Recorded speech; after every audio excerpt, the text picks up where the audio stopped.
ನೋಡಿ, ಧರ್ಮ ಯುದ್ಧದ ಶೀರ್ಷಿಕೆಯ ಅಡಿಯಲ್ಲಿ from day one power TV ನಿರಂತರವಾಗಿ ವರದಿಯನ್ನು ಪ್ರಸಾರ ಮಾಡಿತ್ತು. ಧರ್ಮಸ್ಥಳದಲ್ಲಾಗ್ತಾ ಇರೋ ಅಪಪ್ರಚಾರದ ಬಗ್ಗೆ, ಸುಳ್ಳಿನ ಕಂತೆಗಳ ಬಗ್ಗೆ. ಈಗ ನಮ್ಮ ವರದಿಗೆ, ಧರ್ಮ ಯುದ್ಧಕ್ಕೆ ಅಭೂತಪೂರ್ವ ರೆಸ್ಪಾನ್ಸ್ ಸಿಗ್ತಾ ಇದೆ.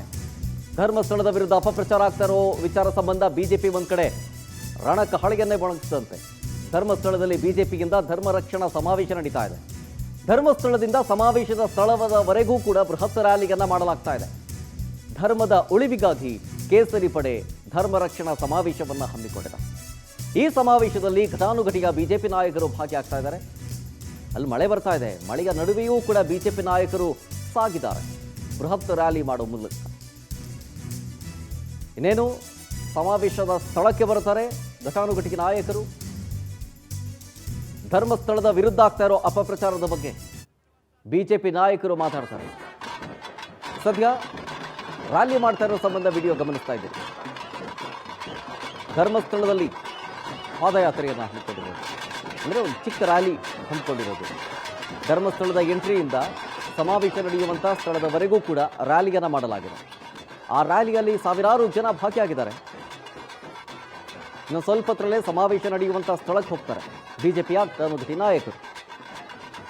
ಧರ್ಮಸ್ಥಳದ ವಿರುದ್ಧವಾಗಿ ಅಪಪ್ರಚಾರವನ್ನು ಮಾಡಲಾಗ್ತಾ ಇದೆ. ಇದೆಲ್ಲವೂ ಕೂಡ ಷಡ್ಯಂತ್ರ, ಬೇಕು ಅಂತಲೇ ಮಾಡ್ತಾ ಇರೋದು ಇದು. ಹಾಗಾಗಿ ಈ ಸುಳ್ಳಿನ ಸರಮಾಲೆಯನ್ನು ಎಣೆದ್ರಲ್ಲ, ಅವ್ರಿಗೆಲ್ರಿಗೂ ತಕ್ಕ ಶಾಸ್ತಿ ಆಗಬೇಕು. ಇದಿಲ್ಲಿಗೆ ನಿಲ್ಲಬೇಕು. ಮತ್ತೆ ಯಾರು ಕೂಡ ಅಪಪ್ರಚಾರ ಮಾಡೋದಕ್ಕೆ ಹೋಗಬಾರ್ದು, ಯೋಚನೆನೂ ಮಾಡಬಾರ್ದು. ಕಾನೂನಿನಲ್ಲಿ ಸುಳ್ಳು ಹೇಳಿದವರಿಗೆ ಏನೇನು ಶಿಕ್ಷೆ ಆಗುತ್ತೆ ಅಂತ ಇದೊಂದು ಪಾಠ ಆಗಲಿ, ಹೀಗಂತ ಬಿಜೆಪಿ ನಾಯಕರು ಆಗ್ರಹಿಸ್ತಾರೆ. ರ್ಯಾಲಿ ಮಾಡ್ತಾ ಇರೋ ವಿಡಿಯೋ ಒಂದು ಕಡೆ ಗಮನಿಸ್ತಾ ಇದ್ದೀರಿ, ಮತ್ತೊಂದು ಕಡೆ ಸಮಾವೇಶದ ಸ್ಥಳ ಲೈವ್ ಗಮನಿಸ್ತಾ ಇದ್ದೀರಿ.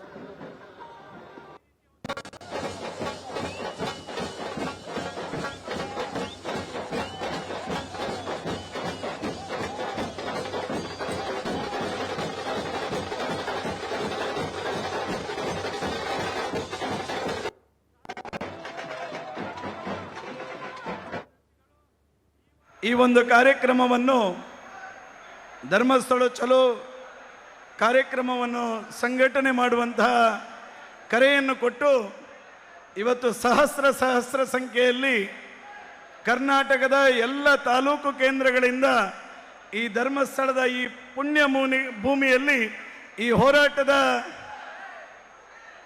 ಮುಂಚೂಣಿಯನ್ನು ವಹಿಸಿಕೊಂಡು ಇವತ್ತು ಇದಕ್ಕೆ ನೇತೃತ್ವವನ್ನು ಕೊಟ್ಟಿರ್ತಕ್ಕಂಥವರು, ಈ ಕಾರ್ಯಕ್ರಮದ ಅಧ್ಯಕ್ಷತೆಯನ್ನು ವಹಿಸಿರ್ತಕ್ಕಂಥವರು ಭಾರತೀಯ ಜನತಾ ಪಾರ್ಟಿಯ ರಾಜ್ಯ ಅಧ್ಯಕ್ಷರು ಆಗಿರ್ತಕ್ಕಂಥ ಶ್ರೀಯುತ BY ವಿಜೇಂದ್ರ ಅವರನ್ನು ಸೇರಿರ್ತಕ್ಕಂಥ ಎಲ್ಲರ ಪರವಾಗಿ ಹೃತ್ಪೂರ್ವಕವಾಗಿ ಈ ಕಾರ್ಯಕ್ರಮಕ್ಕೆ ಸ್ವಾಗತವನ್ನು ಮಾಡ್ತಾ ಇದ್ದೇನೆ.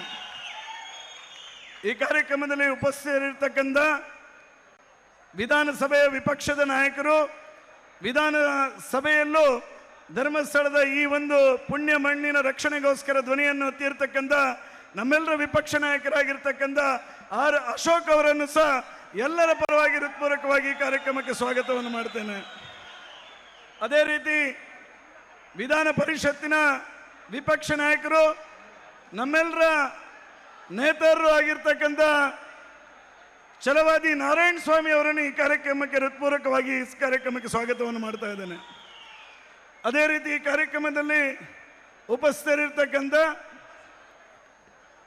ರಾಷ್ಟ್ರೀಯ ಮಾಜಿ ಪ್ರಧಾನ ಕಾರ್ಯದರ್ಶಿಗಳು, ವಿಧಾನ ಪರಿಷತ್ನ ಶಾಸಕರು ಆಗಿರ್ತಕ್ಕಂಥ ಸನ್ಮಾನ್ಯ CT ರವಿ ಅವರನ್ನು ಈ ಕಾರ್ಯಕ್ರಮಕ್ಕೆ ಹೃತ್ಪೂರ್ವಕವಾಗಿ ಸ್ವಾಗತ ಮಾಡ್ತೇನೆ. ನಮ್ಮೆಲ್ಲರ ನಾಯಕರು, ರಾಜ್ಯ ಕೋರ್ ಕಮಿಟಿಯ ಸದಸ್ಯರು, ಮಾಜಿ ಸಚಿವರು ಆಗಿರ್ತಕ್ಕಂಥ ಶ್ರೀರಾಮುಲು ಸಾಹೇಬರನ್ನು ಈ ಕಾರ್ಯಕ್ರಮಕ್ಕೆ ಹೃತ್ಪೂರ್ವಕವಾಗಿ ಈ ಕಾರ್ಯಕ್ರಮಕ್ಕೆ ಸ್ವಾಗತ ಮಾಡ್ತಾ ಇದ್ದೇನೆ. ಅದೇ ರೀತಿ ಈ ಕಾರ್ಯಕ್ರಮವನ್ನು ಶುರುವಾಗಿದೆ, ಸಮಾವೇಶ ಶುರುವಾಗಿದೆ. ಈಗಷ್ಟೇ ಘಟಾನುಘಟಿ ನಾಯಕರನ್ನ ವೆಲ್ಕಮ್ ಮಾಡ್ಕೊಳ್ಳಾಗ್ತಾ ಇತ್ತು. ಅದಕ್ಕೂ ಮುಂಚೆ, ಅಂದರೆ ಈ ಸಮಾವೇಶ ನಡೀತಾ ಇರುವಂಥ ವೇದಿಕೆಗೆ ತಲುಪೋಕ್ಕೂ ಮುಂಚೆ ಅವರು ಬೃಹತ್ ರ್ಯಾಲಿಯನ್ನು ಮಾಡಿದ್ರು. ರ್ಯಾಲಿಯನ್ನು ಮಾಡಬೇಕಾದಂಥ ಸಂದರ್ಭದಲ್ಲಿ ಧರ್ಮಸ್ಥಳದ ಪರವಾಗಿ ಜೊತೆಗೆ ಶ್ರೀ ಮಂಜುನಾಥನಿಗೆ ಜೈಕಾರವನ್ನು ಹಾಕ್ತಾ ತಪ್ಪಿತಸ್ಥರಿಗೆ ಶಿಕ್ಷೆ ಆಗಬೇಕು, NIA ತನಿಖೆಗೆ ವಹಿಸಬೇಕು ಈ ಕೇಸನ್ನು. ಹಲವು ಅನುಮಾನಗಳಿದ್ದಾವೆ. ಈ ಅಪಪ್ರಚಾರ ಮಾಡ್ತಾ ಇದ್ದಾರಲ್ಲ, ಈ ಷಡ್ಯಂತ್ರ ಮಾಡ್ತಾ ಇದ್ದಾರಲ್ಲ, ಅವ್ರ ಹಿಂದೆ ಯಾರ್ಯಾರಿದ್ದಾರೆ ಅನ್ನೋದು ಗೊತ್ತಾಗಬೇಕು ಅಂತೇಳಿ ಬಿಜೆಪಿ ನಾಯಕರು ಕಹಳೆಯನ್ನು ಓದಿರೋದು ಈ ಸಂಬಂಧ. ಸೊ ಹಾಗಾಗಿ ಧರ್ಮಸ್ಥಳದ ಎಂಟ್ರಿಯಿಂದ ಹಿಡಿದು ಸಮಾವೇಶ ನಡೆಯುವಂಥ ಸ್ಥಳದವರೆಗೂ ಕೂಡ ಬೃಹತ್ ರ್ಯಾಲಿಯನ್ನು ಮಾಡಲಾಯಿತು. ಆ ರ್ಯಾಲಿಯ ಸಂದರ್ಭದ ವಿಡಿಯೋ ಒಂದು ಕಡೆ ಗಮನಿಸ್ತಾ ಇದ್ರೆ, ಮತ್ತೊಂದು ಕಡೆ ರ್ಯಾಲಿ ಮುಗಿಸ್ಕೊಂಡು ನೇರವಾಗಿ ಆ ಸಮಾವೇಶ ನಡೀತಾ ಇರುವಂತಹ ವೇದಿಕೆಗತ್ತ ಬಿಜೆಪಿ ರಾಜ್ಯಾಧ್ಯಕ್ಷ BY ವಿಜಯೇಂದ್ರ ಸೇರಿದಂತೆ ಘಟಾನುಘಟಿ ನಾಯಕರೆಲ್ಲರೂ ಕೂಡ ವೇದಿಕೆಯ ಬಳಿ ಬಂದಂಥ ಸಂದರ್ಭದ ವಿಡಿಯೋ. ಈಗಷ್ಟೇ ಬಂದಿದ್ದಾರೆ ವೇದಿಕೆ ಮೇಲೆ, ಎಲ್ಲರನ್ನೂ ವೆಲ್ಕಮ್ ಮಾಡಿಕೊಳ್ಳಲಾಗಿದೆ. ಈಗ ಬಿಜೆಪಿಯ ಘಟಾನುಘಟಿ ನಾಯಕರಿಂದ ಕಹಳೆ. ಧರ್ಮಸ್ಥಳದ ವಿರುದ್ಧ ಆಗ್ತಾ ಇರುವ ಷಡ್ಯಂತ್ರದ ವಿಚಾರಕ್ಕೆ ಸಂಬಂಧಪಟ್ಟಂತೆ ಆಕ್ರೋಶವನ್ನು ಹೊರಹಾಕ್ತಾ, ಜೊತೆಗೆ ಈ ಕೇಸನ್ನು NIA ವಹಿಸಬೇಕು ಅನ್ನುವಂತಹ ಆಗ್ರಹವನ್ನು ಮಾಡಲಿಕ್ಕಿದ್ದಾರೆ ಬಿಜೆಪಿ ನಾಯಕರಿಂದ. ಜೊತೆಗೆ ಫ್ರಮ್ ಡೇ ಒನ್ ಧರ್ಮ ಯುದ್ಧದ ಶೀರ್ಷಿಕೆಯ ಅಡಿಯಲ್ಲಿ ಪವರ್ ಟಿವಿಯೂ ಕೂಡ ನಿರಂತರವಾಗಿ ವರದಿಯನ್ನು ಬಿತ್ತರಿಸಿತ್ತು. ಅದಾದ ನಂತರ ಸಿಕ್ಕಿದ್ದೇ ಧರ್ಮ ವಿಜಯ. ಹಾಗಾಗಿ ಈಗ ಧರ್ಮ ವಿಜಯದ ಭಾಗವಾಗಿ ಶೀರ್ಷಿಕೆಯ ಅಡಿಯಲ್ಲಿ ನಿರಂತರವಾಗಿ ಸುದ್ದಿಗಳನ್ನು ಪ್ರಸಾರ ಮಾಡಲಾಗ್ತಾ ಇದೆ. ಜೊತೆಗೆ ಅಲ್ಲಾಗ್ತಾ ಷಡ್ಯಂತ್ರಗಳ ಬಗ್ಗೆ, ಜೊತೆಗೆ ಅವರು ಹೇಳ್ತಾ ಇರೋ ಸುಳ್ಳಿನ ಬಗ್ಗೆ, ಅಂತೆಕಂತೆಗಳ ಬಗ್ಗೆ ಸತ್ಯವನ್ನು ಹೊರಹಾಕಿದ್ದೇ ಪವರ್ ಟಿವಿ. ಯಾವಾಗ ಈ ಆರೋಪ ವಿಚಾರಕ್ಕೆ ಸಂಬಂಧಪಟ್ಟಂತೆ ಕಂಪ್ಲೇಂಟ್ ದಾಖಲಾಯಿತು, ಸುಮ್ಮನೆ ಕೂರಲಿಲ್ಲ ಪವರ್ ಟಿವಿ, ಆಗಿದ್ದಷ್ಟೇ ತೋರಿಸಲಿಲ್ಲ power TV. PSIT power special investigation team ಇದರ ಬಗ್ಗೆ, ಸತ್ಯದ ಬಗ್ಗೆ ಆಳ ಅಗಲ ಎಲ್ಲವನ್ನು ಕೂಡ ಇಳಿದು ಡಾಕ್ಯುಮೆಂಟ್ಸ್ಗಳನ್ನು ತಂದು ಜನರ ಮುಂದೆ ಇಡುವಂಥ ಪ್ರಯತ್ನಗಳಾಯಿತು. ಅದರ ಭಾಗವಾಗಿಯೇ ಈ ಧರ್ಮ ವಿಜಯ. ಧರ್ಮಸ್ಥಳದ ವಿರುದ್ಧ ಅಪಪ್ರಚಾರ ಆಗ್ತಾ ಇದೆ ಅಂತೇಳಿ ನಿರಂತರವಾಗಿ ಫ್ರಮ್ ಡೇ ಒನ್ ಸುದ್ದಿಯನ್ನು ಪ್ರಸಾರ ಮಾಡಿದ್ದು, ಹೇಳ್ತಾ ಬಂದಿದ್ದು, ದಾಖಲೆಗಳನ್ನು ಮುಂದಿಟ್ಟಿದ್ದು ಪವರ್ ಟಿವಿ. ನಮ್ಮ ವರದಿಗೆ ಅಭೂತಪೂರ್ವವಾದಂತಹ ರೆಸ್ಪಾನ್ಸ್ ಸಿಗ್ತಾ ಇದೆ. ಒಂದು ಕಡೆ ಹಲವು ಬಿಜೆಪಿ ನಾಯಕರು ನಮ್ಮ ವರದಿಗೆ ಶ್ಲಾಘನೆಯನ್ನು ವ್ಯಕ್ತಪಡಿಸಿದ್ದಾರೆ.